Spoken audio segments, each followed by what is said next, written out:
Disturbing new details tonight about the murders of a grandfather and his 4 grandchildren by an escaped convict in the town of Centerville. And we're learning more about how that inmate escaped in the first place. Here's Grace White.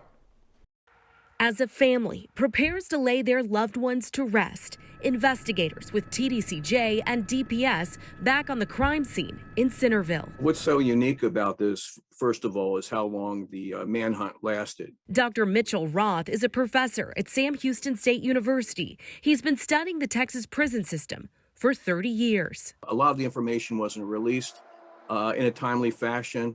I think there's still a lot of questions that need answering. Pictures released by TDCJ show a similar prison bus and the metal wire below the driver's seat, where a spokesman says the escaped convict was able to break through, crawl on his stomach, and attack the driver.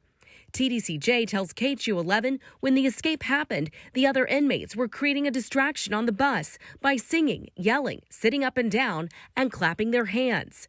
Earlier this week, State Senator John Whitmire called for TDCJ to stop inmate transports until the investigation is complete, and the agency agreed. How he was able to get out of his handcuffs is obviously under very close review, and then he had a weapon.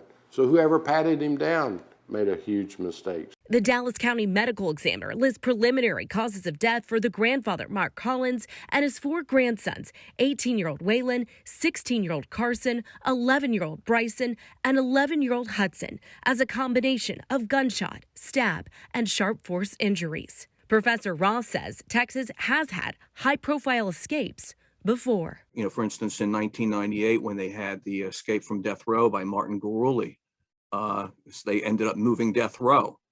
They didn't do that beforehand. Unfortunate, he says, that it takes a tragedy to prompt change. Grace White, KHOU 11 News.